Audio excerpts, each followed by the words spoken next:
কথা বলেন না কেন?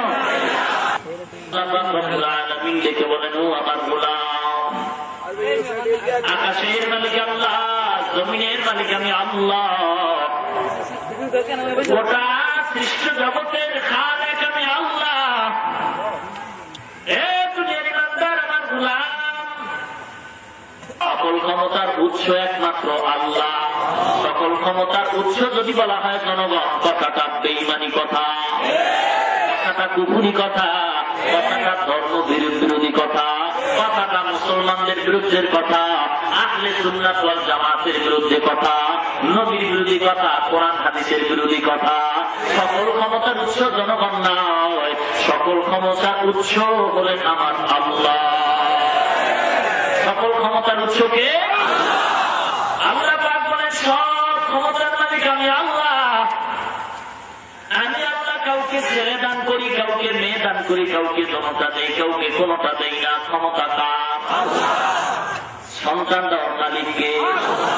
কোন মাজারওয়ালা সন্তান দেওয়ার মালিক না, কোন পীর সাহেব সন্তান দেওয়ার মালিক না, এ কোন অলি সন্তান দেওয়ার মালিক না। হতে পারে তারা সুপারিশ করার মালিক। এমপির কাছে যাইবা, তোমার কিছু অনুদানের দরকার, ব্রিজের জন্য টাকার দরকার, মাদ্রাসা বরাতের জন্য টাকা দরকার, কারোবার বরাতের জন্য টাকার প্রয়োজন। এমপির সাথে দেখা করবা, তোমার তো লাইন নাই, এখন তুমি সুপারিশের জন্য পিএস এর কাছে যাও। ও পিএস ভাই, এমপির সাথে একটু সুপারিশ করে আমার দেখা করায় দাও। এতটুকু সেজন্য পিএস কিন্তু টাকা দেওয়ার মালিক না। পিএস এর নাম কিন্তু এমপির উপরে না, পিএস এর নাম কিন্তু মন্ত্রীর উপরে না। এই মুসলমান আল্লাহওয়ালারা আল্লাহর কাছে দোয়া করে সুপারিশ হিসাবে, আয় আল্লাহ ওই বন্দার সন্তান দরকার, দোয়া করি সন্তান দান করো। সুপারিশকারী বানাইতে পারবা। আল্লাহওয়ালারা সন্তানের মালিক না। আল্লাহওয়ালারা আল্লাহর কাছে দোয়া করেন, কবুল হয়। কারণটা কি? আমার জবানটা না পাক, আল্লাহওয়ালার জবানটা পাক। আমার জবান না পাক, আমার মিথ্যা বলে জবানটা না পাক করেছি। মিথ্যা বলার কারণে আমার জবান না পাক। দেখতে দেখতে আমার চক্ষু না পাক, আমার হাত না পাক, আমার পা না পাক, আমার হাতটা না পাক। আল্লাহওয়ালাদের চোখটাকে সংবরণ করানোর দ্বারা তার চোখটা পাক। আল্লাহওয়ালারা মিথ্যা কথা বলে না, তসবিহ জিকির করার কারণে তাদের হাত পাক, তাদের জবান পাক। এই জন্য আল্লাহওয়ালাদের সুপারিশকারী বানায় বলা যায়, ও আল্লাহর ওলি, আমার একটা সন্তানের দরকার, আল্লাহর কাছে একটু দোয়া করেন। কারণ আমার জবান না পাক, আল্লাহ আমার দোয়া কবুল করেন না। আপনার জবান না পাক, আপনার দোয়া আল্লাহ কবুল করেন। আপনাকে একটু সুপারিশকারী বানাইতে চাই। এই সুপারিশকারী আল্লাহওয়ালা হইতে পারে, তবে আল্লাহর উপরে তার সম্মান না। কথা বল না কেন? সন্তান দেওয়ার মালিককে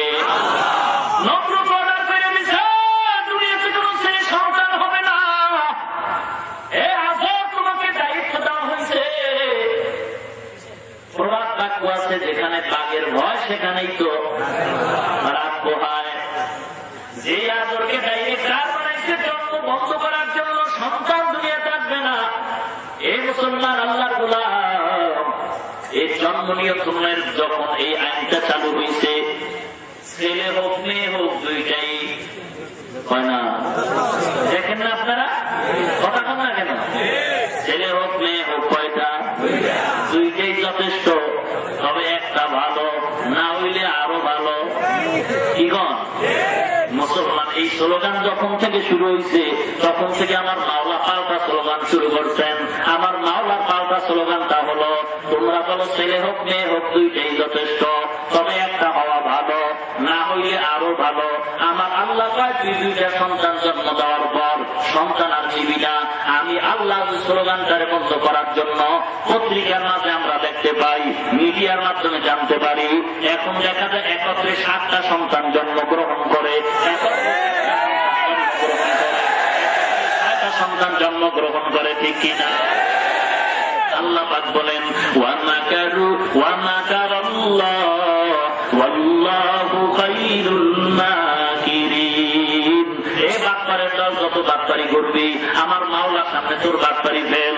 এ সন্ত্রাসী দল যত সন্ত্রাসী করবি, আমি মাওলায় আব্রাহাম ওই দলকে কাবাঘর ভাঙতে আসছিল, ওখানে আব্দুল মুত্তালিবও দায়িত্ব নেয় নাই, ওখানে মুসলমানের কোন দলও যায় নাই।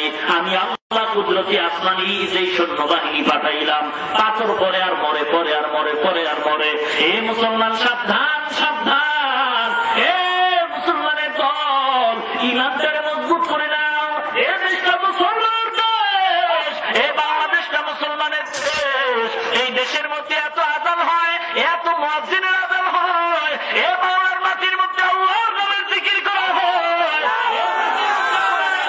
করা হয়। এই বাংলাদেশের মধ্যে তো কোনো নাপাক আইসা টিকতে পারে না। এই মুসলমান কেন টিকে? আমাদের জিব্বাটা নাপাক হয়ে গেছে। আমরা একদিকে জিকির করি, আবার ডক্টর ইউনূসরে আব্বা আব্বা কয়া ডাকি, ঠিক কিনা? কিশোর পীরের মনে কিশোর তাবলীগ বলে, পীরের দরবারে যায়, তাবলীগে যায়, আবার মেয়েটার এনজিওতে চাকরিও করায়। এই আল্লাহর গোলাম, আমাদের এই বদ আমলের কারণে আজকে এই পরিণতি আমাদের ভোগ করতে হইতেছে। না হয় বাংলাদেশে এমন কোন শক্তি নাই যে বাংলার জমিনে দাঁড়াইয়া মুসলমানের চোখের সামনে চোখে আঙ্গুল দিয়া আল্লাহর নবীরে গালি দিবে, এই সাহস কোনদিন পাইত না। পাইছে মুসলমান আমাদের বদ আমলের কারণে। না হয় যদি আমাদের ইমানটা মজবুত হয়ে যাইত, তাহলে বেঈমানের দল নবীর বিরুদ্ধে কথা বলার সাথে সাথে ওদেরকে এমন ভাবে জবাই করা হইত, এমন ভাবে নিস্তেনাবুদ করা হইত, দুনিয়ার কেউ তার লাশটা পর্যন্ত তালাশ করে পাইত না। এ মুসলমান আল্লাহর গোলাম, ইব্রাহিম আলাইহিস সালাম আসবে, নমরুদ স্বপ্ন দেখছে। এবার আজরের ডাক দিয়া কয়, ওরে বন্ধ করো যেন আসতে না পারে। আমার আল্লাহ কয়, বন্দা জোয়ারের পানিতে যদি বাদ দেওয়া হয়, পানির জোরা আরো বাড়ে। ইমানদারের ইমানের উপরে যদি আঘাত করা হয়, ইমানদারের ইমানের জোরা আরো বাড়ে। এই জন্য আমি বলি, বাংলাদেশে ইসলামের শত্রু যত বাড়বে, আমি একা একা শুকর আদায় করি, কারণ ইসলামের শত্রু যত বাড়বে, মুসলমানের ইমানের আওয়াজ তত বাড়বে, ঠিক কিনা? আওয়াজের দাম কত জানো? মুসলমানের আওয়াজটাই কিন্তু বড় অস্ত্র। এই আওয়াজটারে বেঈমানেরা ভয় পায়, এই আওয়াজটারে নবনাস্তিকরাও ভয় পায়। মুসলমানের ইমানের আওয়াজটা এত বিকট আওয়াজ, এই আওয়াজটা যেখানে হবে ওই জায়গায় কোনো শয়তানও জায়গা পায় না। আল্লাহ রাব্বুল আলামিন আসরের ঘরে ইব্রাহিম নবীকে দুনিয়াতে পাঠিয়ে দিলেন। আলহামদুলিল্লাহ। ফিরাইতে পারছে? কথা কন, ফিরাইতে কেউ পারবে? মুসলমান আল্লাহর গোলাম, পয়গম্বর ইব্রাহিম দুনিয়াতে আসছেন। আসার পরে আস্তে আস্তে বড় হয়, তার পাশে কোনো আর ধর্মীয় ভাই নাই। ইব্রাহিম নবী এখন একা। বড় হয়, নবুয়তের চক্ষু দিয়ে সে আল্লাহর পরিচয় নিতেছে। গাছে দিয়ে টাকা আল্লাহর পরিচয় তালাশ করে, আমারে কে বানাইছে, আমারে কে বানাইছেন, আমাকে কে বানাইছেন, ওই মালিকের একটু চিনা দরকার। মালিক তালাশ করে পায় না, সূর্য দিয়ে তাকায়, পায় এটাই তো আমার মালিক। সূর্যটা দিয়ে তাকায়, যখন দেখছে সকালবেলা আবার সূর্য সন্ধ্যাবেলা থাকে না। ইব্রাহিম নবী বলে, এটা আমার খোদা হতে পারে না। খোদা যিনি হবে, ওই খোদার কোন ফিলিং নাই, ওই খোদার অস্তিত্বহীনতা নাই, ওই খোদার কোন দুর্বলতা নাই। সূর্য যেহেতু আমার খোদা না, কারণ তার মধ্যে দুর্বলতা আছে। রাত্রের চাঁদে দিয়ে তাকায়, এটা আমার খোদা, এই খোদাই হলো আমার চাঁদ। কিন্তু দেখে চাঁদও বিলীন হয়ে গেল। ইব্রাহিম নবী কয়, না, আমার খোদা হতে পারে না। ইব্রাহিম আল্লাহর তালাশ করে, আমার আল্লাহ কুদরতের কারিশমা ইব্রাহিমকে ফালায়। ইব্রাহিম আলাইহিস সালাম এইভাবে কষ্ট করে করে আল্লাহর পরিচয় পাইছেন। এবার পরিচয় পাওয়ার পর আল্লাহ পাক তাকে নবুয়ত দান করছেন। নবুয়তের সনদ দান করার পরে ইব্রাহিম নবী নবুয়তের চক্ষু দিয়ে তাকায় দেখে, এতদিন ধরে আব্বা কইতাম, এই বাবা তো এখন বাবার উপযুক্ত না, কারণ দেখি এই বাবার মধ্যে আল্লাহর দুশমনি ভরা। আমি যাকে মুরব্বী মানতাম নমরুদের ভিতর, সে মুরব্বিয়াতের কিছু নাই, কারণ নমরুদ আল্লাহর বড় দুশমন। আমি নবুয়তের চক্ষু দিয়া যা দেখি, নমরুদ আর আমার বাবা তা দেখে না। নিজের হাতে মূর্তি বানায়, বড় বড় অনুষ্ঠান হয়, অনুষ্ঠানের মধ্যে ওদের ডাইকে নেওয়া হয়। হিন্দুরা এই মূর্তি পূজা করে, নমরুদরা বিশাল একটা মন্দির বানাইছে। নমরুদ মন্দির বানায়, বড় বড় খোদাগুলিরে টানাইছে। খোদাগুলি বানাইছে মাটি দিয়া। কি দিয়া? দেখেন না, কি দিয়ে বানায়? পুরাটা মাটি না, না, পুরাটা মাটি না। মাটির একটা লিপ দেওয়া হয়, কাদার লিপ দিয়া ভিতরে কি এর কুটা, ভিতরে কি এর কুটা দিয়ে টুকরি দিয়া বানছে, বান্দায় খোদা বানায়। চিন্তা করেন কেমন কোয়ালিটির খোদা, বান্দায় খোদা বানাইছে কেমন কোয়ালিটির খোদা। কি দিয়া বানাইছে? কাদা দিয়া, বলে কাদার ক্ষমতা নাই। এবার ফ্যান কুটা দিয়া বানাইছে, খোদারে টুকরি দিয়া বানছে। কথা বল না কেন?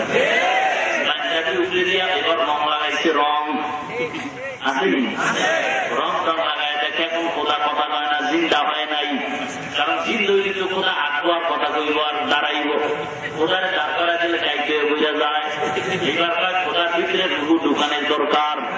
এই পাল্লায় বন্দার ভিতরে রুহু ঢুকায়, আর ওদের ধর্মের ভিতরে বন্দায় খোদার ভিতরে রুহু ঢুকা। ইডিয়া বিশাল বাস কি তার যে রুহু ঢুকাই তৈরি খোদার মধ্যে, বাংলায় বাস দিয়ে খোদার ভিতরে রুহু ঢুকায়। পিছনে যখন একটা বাস লাগাই দিচ্ছে, বাসের কুটা, ভিতরে আছে খের কুটা। এবার খোদারে দাঁড় করাইছে, হাত দুইটা বানাইছে।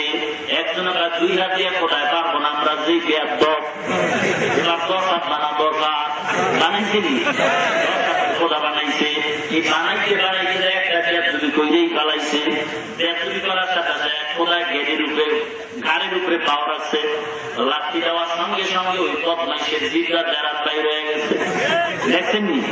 আর এখন একটা চিল্লে দাঁড়ায় রয়েছে, কারণ খোদারাও সন্ত্রাসী, খোদারাও সন্ত্রাসী। বেতাল করবে, দিমু তো দিমু, তুই দিবি তো আমিও দিমু, রেডি হয়ে গেছে। মুসলমান আল্লাহর গোলাম বেচারা জন্ম দিছে, বিবাহ দিবে, জামাই পায় না। মেয়ে দিয়ে দিব, কি পায় না? জামাই পায় না। কি ব্যাপার, জামাই কি কোনো অভাব আছে? না না না, জামাই তো পাই, দেখি সব হলো চোরের দল। কি করি, কাকে মেয়ে দিয়ে দিবে? এমন তো ভালো জামাই নাই, সব চোরের দল। কাকে দিব? মেয়েটা বিবাহ দেওয়ার দরকার, ভালো একটা জামাই দরকার। কিন্তু না না, ভালো জামাই পাওয়া যায় না। বাবা সিদ্ধান্ত নিল মেয়েটার যৌবনকে নষ্ট করে কোনো লাভ নাই। এবার বুদ্ধির আশ্রয় নিয়ে মেয়েটার বিবাহের ব্যবস্থা করি। কিভাবে? চোর ছাড়া যেহেতু কোনো জামাই পাওয়া যায় না, তাহলে এমন একটা লোকের কাছে দিব যেটা চোরের লিডার। এর কাছে যদি মেয়েটা দেওয়া হয়, মেয়েটা আমানত থাকবে, মেয়েটার ইজ্জত নষ্ট হবে না। এই চিন্তা করিয়া চোরের লিডারের কাছে প্রস্তাব দেওয়া হয়। চোরের লিডারের কাছে প্রস্তাব দেওয়ার পর চোরের লিডার মেয়েটার দেখে রাজি হয়ে গেল। বিবাহের অনুষ্ঠান, বিবাহের অনুষ্ঠানের মধ্যে হাজির। চোরের লিডারের সাথে ছোট ভক্তবৃন্দ আসছে, পরিবার সব পরিবার নিয়ে শ্বশুর বাড়ি আছে মেয়েটাকে নেওয়ার জন্য। বিবাহ কমপ্লিট হয়ে গেছে, খানার অনুষ্ঠান। এবার শ্বশুর নিয়ে রেডি হয়ে গেছে, খানা দিবে। জামাই প্লেটে বড় ভালো খানা তৈরি করা, জামাই প্লেটে আগে দিবে। এবার বরের সাথে জামাই সাথে আরো লোক বসা, সবার প্লেটে খানা দেয়, জামার প্লেটে খানা দেয় না। খানা না দিয়া শ্বশুর নিয়ে প্লেটটা সামনে নিয়ে 5টা আঙ্গুল সোজা করে তারপরে গালের কাছে নিচ্ছে। কি ব্যাপার বুঝলাম না, নতুন জামাইকে খানা দিবে, খানা না দিয়া এমন বেদুরি শ্বশুরে কেন করলো? 5টা আঙ্গুল দিয়া খানার প্লেটটা সামনে গালের কাছে ধরছে। মনে হয় চর দিবে দিবে ভাব, এখনো দেয় না। মুড়িদাররা কয় সাড়ে যদি এখন অর্ডার দেয় তাহলে লইয়া করুন, খানা পরে খামুন। লিডারটা করে না, আগে খা, খাইয়া, কারণ মারপিট করলে তো শক্তির দরকার। পরে খা, খাইয়া লয় তারপরে কথা বল। লিডার কিন্তু বুদ্ধি কম না।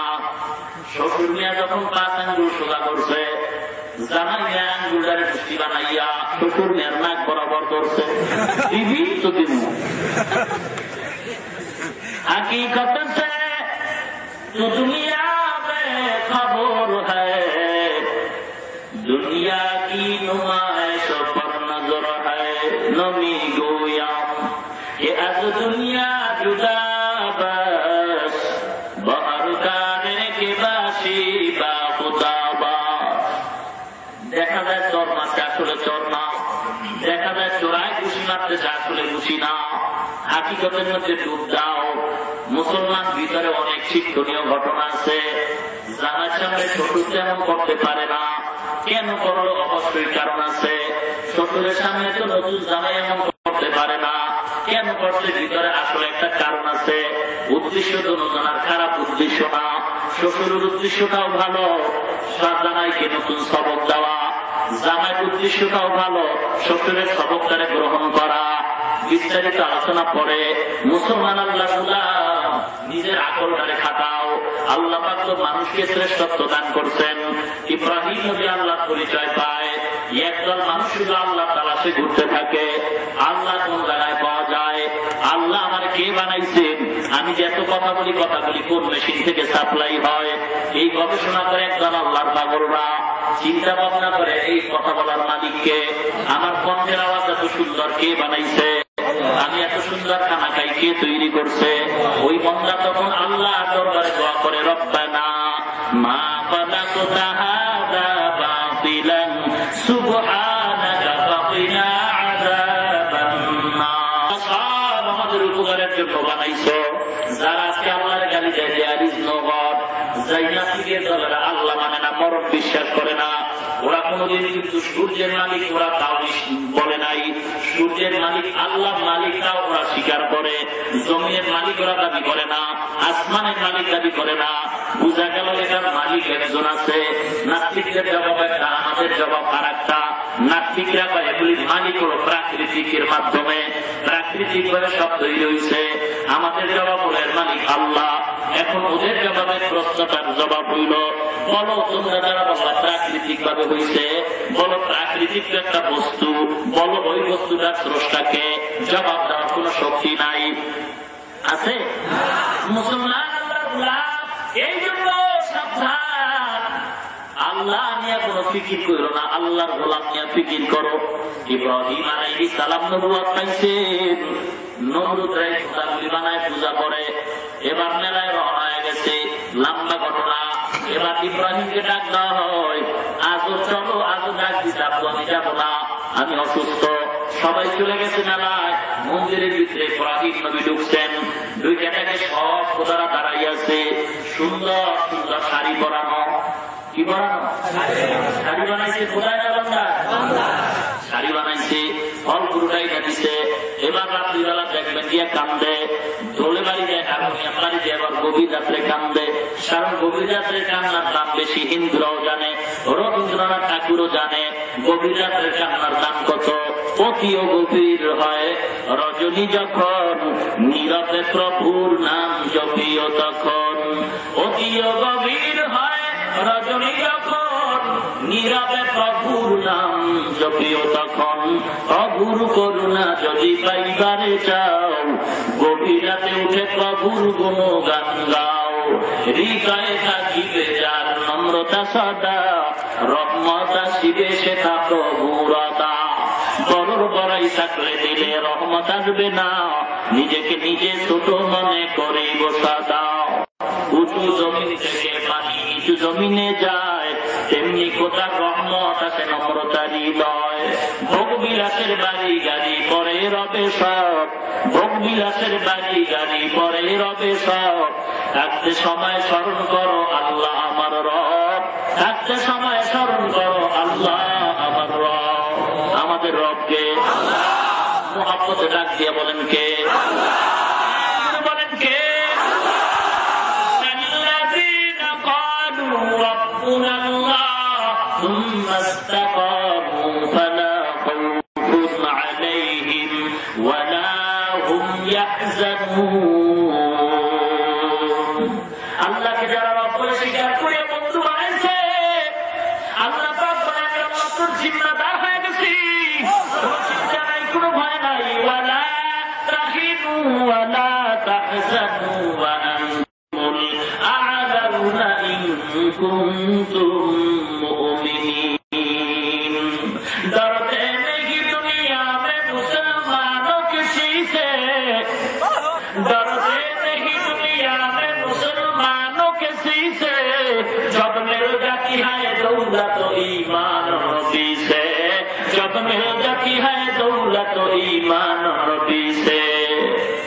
तौहीद दूसरी नाम अमानत है हमारा, आसान नहीं मेटाना नमो निशा हमारा, आसान नहीं मेटाना नमो निशा हमारा।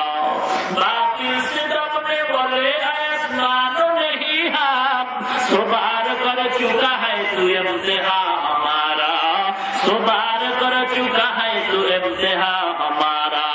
আমরা বাতিলদের ভয় পাই না, আমরা বেয়াদবের জাত না, আমরা সম্মান করতে জানি, আমরা আদব রক্ষা করে চলি, আমরা সবাইকে সম্মান করি, আল্লাহর কসম সবাইকে সম্মান করি, আল্লাহর কসম তবে কাউকে ভয় করি না।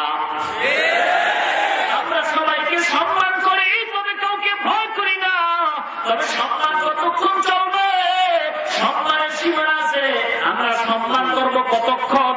টুপিওয়ালা টুপি মাথায় থাকবে যতক্ষণ। আমরা করব কতক্ষণ? মুয়াজ্জিনের ইজ্জত ঠিক থাকবে যতক্ষণ, ইমাম সাহেবের ইজ্জত ঠিক থাকবে যতক্ষণ, আমাদের সম্মান চলবে ততক্ষণ, মাদ্রাসার লেখাপড়া ঠিক থাকবে যতক্ষণ, আলিম ওলামাদের ইজ্জত ঠিক থাকবে যতক্ষণ।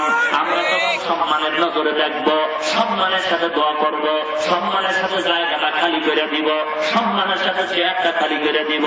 সম্মানটা কতক্ষণ করব? ইসলামের ইজ্জত ঠিক থাকবে যতক্ষণ, আমার নবীর ইজ্জত ঠিক থাকবে যতক্ষণ। যদি দেখি আমার নবীর ইজ্জতের উপর আঘাত আসে, যদি দেখি টুপিওয়ালাদের টুপির উপর আঘাত আসে, যদি দেখি মাদ্রাসা মসজিদের উপরে আঘাত করা হয়, তখন সম্মান আর কিছুই থাকবে না। কে কে কে কোন দলের লোক, কে কোন পীরের মুরিদ, কে বড়ওয়ালা কে ছোটওয়ালা ভেদাভেদ থাকবে না। যখন দেখবো আমার নবীর উপর আঘাত হয়, যখন দেখবো মদিনাওয়ালার উপরে আঘাত হয়, যখন দেখবো টুপির উপরে আঘাত হয়, যখন দেখবো সুন্নতের উপর আঘাত হয়, তখন কে কোন দল করে, কে কোন পীরের মুরিদ ভেদাভেদ থাকবে না। তখন মদিনাওয়ালার আদর্শের উম্মত দাবি কইরা আমরা কোমরে গামছা লাগাইয়া জীবনকে উৎসর্গ কইরা রাস্তায় নাই না। এমন ভাবে আমরা প্রস্তুতি নিয়ে রাস্তায় নাই না, বিচার করার জন্য নামবো। নবীর দুশ্মনকে খতম না কইরা আমি টুপিওয়ালা ঘরের দরওয়াজায় ফিরে যাব না।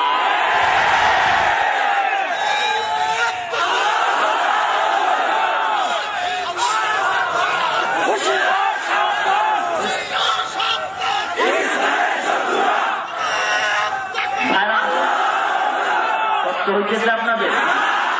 আল্লাহ সবাইকে কবুল করুন। মৃত্যু তো হবে, আমার না কেন? মৃত্যু যেহেতু হবে, বাঁচার কোন উপায় আছে? যারা আল্লাহকে মানে না ওরাও তো মরছে, ওরা কর না কেন? যতই পাহারাদার দিয়ে বাঁচার চেষ্টা করুক, মরণ থাকলে বাঁচতে পারবে। মৃত্যু যেহেতু হবে, হক কথা বললেই মরবো ইনশাআল্লাহ, ঠিক কিনা? কারো কাছে মাথা নত করতে আমরা কি বলেন আপনারা? আল্লাহ কবুল করুন বলে না। পয়গম্বর ইব্রাহিম আলাইহিস সালাম বাড়িতে একটা কুড়াল আনছে, কুড়াল আইনে বা সব কোদারে সাইজ করলো, 10,000 কোদারে সাইজ করে নাই। এই হিন্দুরা দেখবেন ওই রাত্রিবেলা গভীরে গিয়া কাঁদতেছে, গভীর রাত্রে কান্না করলাম। লক্ষ্মীর কাছে গিয়া হিন্দুরা কান্দে মনে মনে বিশ্বাস, লক্ষ্মীর কাছে গিয়া যদি মনের মতো কান্না যায়, তাহলে লক্ষ্মী যদি দোয়া করে দেয় জীবনে আর কোনোদিন ব্যবসায় লস হবে না, সে আর বাজার আর নামবে না। লক্ষ্মীর কাছে গিয়া কান্দে, লক্ষ্মী দোয়া করলে গরিব হবে না, এই বিশ্বাস ওরা লক্ষ্মীর কাছে কান্দে। মনসা দেবীর কাছে গিয়া কান্দে এই বিশ্বাস কইরা, মনসা দেবী যদি দোয়া করে সাপে আর ধরবে না। শিক্ষা দেবীর কাছে গিয়া মনে প্রাণ ধরে কান্দে এই নিয়তে, শিক্ষা দেবী যদি দোয়া করে কলেরা আর ধরবে না। ইব্রাহিম নবী ঢুকছে হিন্দুদের মন্দিরের ভিতরে, দুইটা সব খোদাগুলি সাইজ কইরা বড় খোদার কান্দের মধ্যে কুড়ালটা রাইখে আসছে। এবার মেলা ভাঙার পরে সবাই বাড়ি আসছে, আজর নমরুদরা বাড়িতে আসার পরে দেখে সব খোদা হয়ে গেছে। কি হইল? আমাদের বান্দার কিছু হয় নাই, খোদার অবস্থাটাই বুঝলাম না। পাতার কোথায় উল্টা দিয়ে চলছে। এবার এই কাম কে করছে? খোঁজ নাও। খোঁজ নিয়ে তিনি ইব্রাহিমকে ডাকলো, ইব্রাহিম তুমি এই কাম করছো নাকি? বলে না, কি পাগল হয়ে গেছো বাবা, আমাকে জিজ্ঞাসা কেন করো? মানুষকে দোষ দেওয়ার জন্য একটা অজুহাত, একটা প্রমাণ লাগে। তাহলে যেগুলো ভাঙছে কি দিয়ে ভাঙছে? কুড়াল দিয়া। তো কুড়ালটা যদি আমার কান্দে থাকতো তাহলে তো দোষ দিতে পারতাম। আমি তো কুড়াল নিয়ে কান্দে দাঁড়াই নাই, তার কান্দে কুড়াল তারা জিজ্ঞাসা করো কে করছে। এবার একটা সাবধান, ওই কুড়ালওয়ালা তো কথা বলতে পারে না। ইব্রাহিম নবী কয়, বাবা যদি কথা না বলতে পারে তাহলে তার পায়ে পড়ো কেন, পূজা করো কেন? আমি নিশ্চয়ই দেখতেছি বাবা তুমি প্রকাশ্য গোমরাহির মধ্যে আছো। বাবায় সন্তানকে বাবায় নসিহত করে, সন্তান বাবারে নসিহত করে। মুসলমান ইমানদার এবার বাবায় না উল্টা রিয়াকশন করলো। এই সন্তান দুনিয়াতে বড় হইলে এর উপায় থাকবে না, আমাদের সবগুলি ধ্বংস হয়ে যাবে। টুপিওয়ালা যদি বাইশা থাকে আমাকে মাস্তানি চলবে না।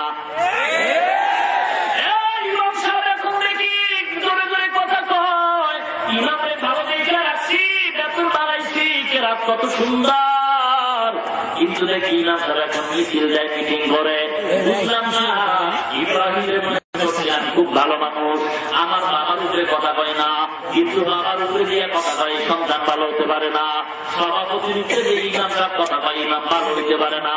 এই ইমামের বেশি দিন রাখলে আমার সভাপতি থাকবে না, এই ইমামের বেশি দিন রাখলে আমার সেক্রেটারির পদ থাকবে না। বক্তান্তি দাওয়াত দিয়া বয়ান শোনার জন্য, এখন হুজুর তো বয়ান বাদ দিয়া তো সাইজ করতেছে। এলাকায় আমগো মাস্তানি আর চলবে না। আল্লাহ এবার আজর রাজিয়া কয় ইব্রাহিম বাবার উপরে যখন কথা কয় তাই সন্তান তোর মেধা বেশি বাইরে গেছে, এই সন্তানকে আর চিন্তা রাখা যায় না। সঙ্গে সঙ্গে পরামর্শ বসলো ইমামরে কি করা যায়, টুপিওয়ালা যে উৎপাদ বেশি করে কি করা যায়, সাইজ করা দরকার। সাইজ কেমন করবা, অগ্নিকুণ্ড সাজাও।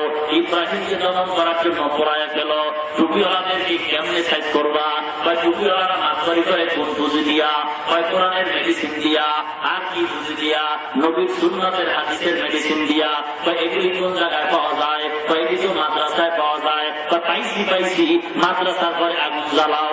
মাদ্রাসা বন্ধ হয়ে গেলে টুপিওয়ালার পুঁজি আর থাকবে না, আলেমদের পুঁজি বন্ধ হয়ে যাবে। কোরআনের ঘরে আগুন লাগাইলে মাদ্রাসা বন্ধ হয়ে গেলে টুপিওয়ালারা হক কথা বলার সুযোগ পাবে না, কোরআনের শিক্ষা পাবে না, সবগুলি আমাদের মতো হয়ে যাবে, সবগুলি আমাদের গোলাম হয়ে যাবে। এই চিন্তা চেতনা দিয়া অগ্নিকুণ্ড সাজাইল। আমার আল্লাহ ডাক দিয়া কয় আমার গোলাম আগুন জন্য ষড়যন্ত্র করতেছে গো। ইব্রাহিম আমাকে ভুলে না, যেই বন্দা আমাকে ভুলবে না আমি আল্লাহ ওই বন্দারে কখনো ভুলব না। চাই যেই বন্দারে মাওলার জন্য পাগল আমি মাওলায় তার জন্য পাগল। আমার আল্লাহ ডাকে আমার বন্দা, এমন একটা সময় বন্দা মাওলার ডাকে মাওলাকে ডাকে, কিন্তু এমন একটা সময় ওই সময়টা কত কঠিন সময় জানো গো। কোন টুপিওয়ালা যদি চোখের পানি চাইলা তুমি একটু দোয়া করে যেই লাঠি তুই হাত দিয়ে বাড়াবি টুপিওয়ালারে সাইজ করার জন্য, ওই লাঠি তোমার পিঠে উঠবো। যে অস্ত্র নিয়ে টুপিওয়ালার সাইজ করতে আগাইবা ওই অস্ত্রই তোমার ধ্বংসের কারণ হয়ে দাঁড়াবে। মুসলমান ইমানদার ইব্রাহিমকে দমন করার জন্য অগ্নিকুণ্ড সাজায়, হুজুরদের দমন করার জন্য মাদ্রাসায় আগুন জ্বালাবার ষড়যন্ত্রে লিপ্ত। আল্লাহর কসম এ মুসলমান কোরআনকে হেফাজত করবে আল্লাহ, ইব্রাহিমকে হেফাজত করবে আল্লাহ। আগুন গোলাম আল্লাহর, কোরআন আল্লাহর কথা। এই কোরআনের হেফাজতের দায়িত্ব আমার আল্লাহ দিয়েছেন। নবী বিদায় হয়ে গেছে 1000 বছরের উপরে হয়ে গেছে। নবী থাকা অবস্থায় কত দুশ্মনরা দুশ্মনী করলো, আল্লাহ কালামের একটা নকশার ভুল বের করতে পারে নাই। নবী বিদায়ের পরে কোরআনের এখন গাছিয়াত নাই, এই কোরআনটা এখন আছে, কেউ কোনো ক্ষতি করতে পারে নাই। বরং কোরআন ক্ষতি করতে গিয়ে যারা হাত বাড়াইছে ওদের হাত হইলে ফিরে গেছে, কোরআনের যারা পাও বাড়াইছে ওদের পাও দুলে গেছে, কোরআনের বিরুদ্ধে গিয়ে যারা মেধা বাড়াইছে তাদের মেধা নষ্ট হয়ে গেছে, তাদের প্রেম সব হয়ে গেছে। মুসলমান আল্লাহর গোলাম, এই জন্য সাবধান সাবধান, টুপিওয়ালাদেরকে খারাপ ভাবিও না। ইব্রাহিম একা মনে করছে এর দমন করা সহজ, টুপিওয়ালাদের টাকা নাই পয়সা নাই পাড়ার কারিগরি কিচ্ছু নাই, এদের দমন করা সহজ না না না। টুপিওয়ালা একা নয়, সর্বশক্তিমান টুপিওয়ালা আল্লাহর বন্ধু আছে। ইব্রাহিম একা নয়, ইব্রাহিমের সাথে আমার আল্লাহ আছে। আমার আল্লাহ ডাকছে ইব্রাহিম কোনো ভয় নাই, আমি আল্লাহ তোমার বন্ধু, তুমি আমার বন্ধু, আমি আল্লাহ তোমাকে খলিলুল্লাহ টাইটেল দিলাম, তুমি আমার প্রিয় বস্তু। ওই ইব্রাহিম তোমার কোনো ভয় নাই, বাকিরা যত ভয় রাখা ওই ভয় তুমি ভয় পাইও না, ওই ভয় আসলে কিচ্ছু না। আমাদেরকে জেলখানার ভয় দেখায় লাভ নাই, কারণ আমাদের পূর্বপুরুষরা জেলখানার আসামি হইয়া গেছে।